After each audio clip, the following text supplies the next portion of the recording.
Republican Representative Harrington just delivered exactly what Congress should be doing, laying out national security priorities that are clear, showing respect to military leadership, and cutting through the noise with serious policy focus. He called out the childish behavior on the other side of the aisle, then gave Secretary Hegseth the space to talk about real things that matter within our military. And stick around, because the tone changes fast when Democrat Senator Rosen steps in next and accuses the Defense Department of promoting anti-Semitism.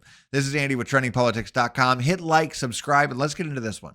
The gentleman yields back. His time's expired. We will now go to another North Carolinian, Mr. Harrigan, for 5 minutes. Thank you, Mr. Chairman, and Secretary Hegseth and Chairman Kane. Thank you all for your testimony today. I'd like to first identify with my colleagues' comments from Wisconsin, but I'd like to take it a step further. I think you all are owed an apology. And although I really wish that all of my Democratic colleagues' comments were of the nature of my colleague from North Carolina just a minute ago, that is not what happened today. And all we saw was flagrant disrespect towards both of you, and that's not what this committee is about. We should be able to disagree without showing disrespect. We should be able to have discourse without sowing discord, and we should be able to question without using words that you can't take back, and that's not what happened today from the other side of this committee. We need to do a lot better than this. But I will say, gentlemen, that you handled those questions with humility and grace. And today, many of my Democratic colleagues have struck out. And it's the second day in a row that many of my Democratic colleagues have struck out. So with that, I've got a couple questions for you today. Mr. Secretary, I want to talk about Army Transformation Initiative. I want to thank you for the bold work that you have done to reshape our nation's Army. Purging our Department of Defense and our Army of legacy weapon systems, force structures, and contracting mechanisms that have not helped us win the last 30 years of war, are not relevant to helping us deter or defeat China, is something that this country desperately needed. It's something that American taxpayers desperately needed. It's something that our servicemen and servicewomen have desperately needed. What is your plan to iterate the Army Transformation Initiative across both our Navy and our Air Forces? It's a great point. I want to first compliment Army Chief General George, as well as Army Secretary Driscoll, for their initiative out the gate to not waste any time in recognizing precisely what you said, that we need an Army structured and prepared to fight the wars of the future. We owe it to the service, we owe it to the American people. And they followed in large part a Marine Corps that led the way overall in those, as sometimes they do, often. But I recognize other services, the Navy and the Air Force, could do more in that regard as well.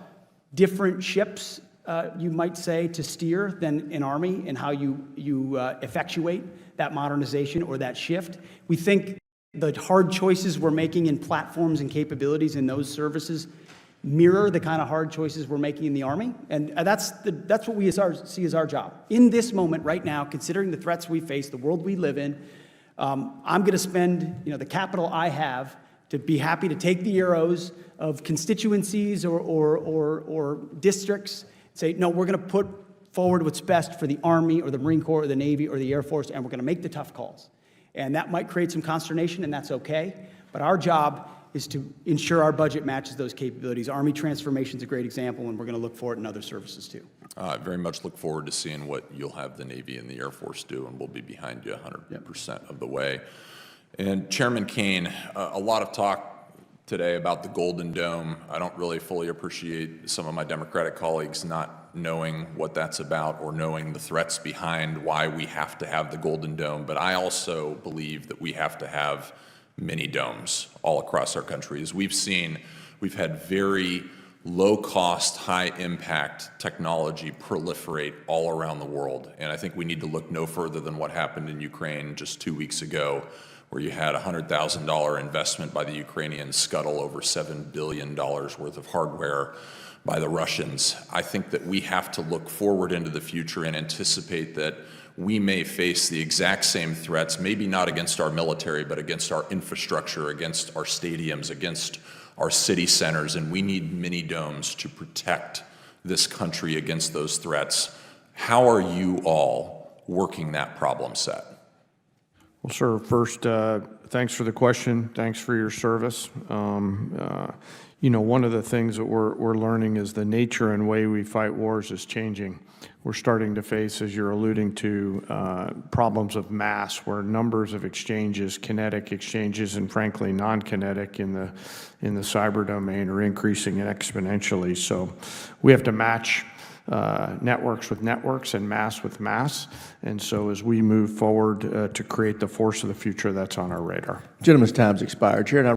Clip 2 is a total shift. Democrat Senator Rosen comes in hot, demanding yes or no answers about neo-Nazi conspiracies, calling out a named DOD official and pressuring Secretary Hegseth to fire that official on the spot. What starts as oversight quickly turns into a political ambush, but Pete was ready for it. Take a look. Senator Rosen, you were recognized. I thought I would just create a stir down there. No, I thank you to my seatmates on both sides. Thank you, Mr. Chairman. We take care of each other.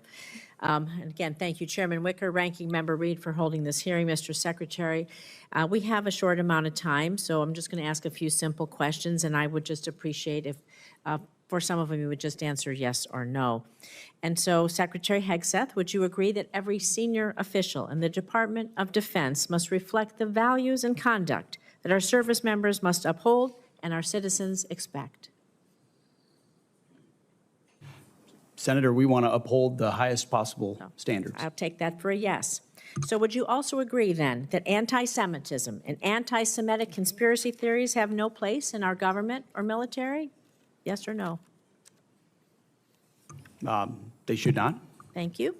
So would you also agree that anyone who has posted, and I'm going to quote, anti-Semitic conspiracy theories lifted right out of a neo-Nazi playbook, end quote, shouldn't be anywhere near a position of power? Yes or no? Since I don't believe the characterization of many officials in the news media, I would need to see precisely what's being characterized. But generally, would you not say that if Generally we speaking, thought sure. something was coming out of a neo-Nazi playbook, it doesn't have any place in our Department of Defense? Now, Secretary Hegseth, the quote that I just read you was referencing Ms. Kingsley Wilson, the DOD press secretary. It's a direct quote from her, who my Republican colleagues on this committee have also expressed alarm over due to her comments. In fact, one colleague said, and I'm going to quote again, obviously I don't agree with her comments. I trust the Pentagon will address this, end quote. However, in the months since, not only have you not addressed these anti-Semitic comments, you have promoted Ms. Wilson. This seems to be at odds, honestly, with President Trump's commitment, very public commitment to combat anti-Semitism, which you just said you two agreed with. So, Secretary Hegseth, given the rise in anti-Semitic violence, hate crimes in our nation, and to show that the Trump administration, your administration, does have a zero-tolerance policy for anti-Semitism, will you dismiss Ms. Kingsley from her role as a U.S. military spokesperson today, yes or no?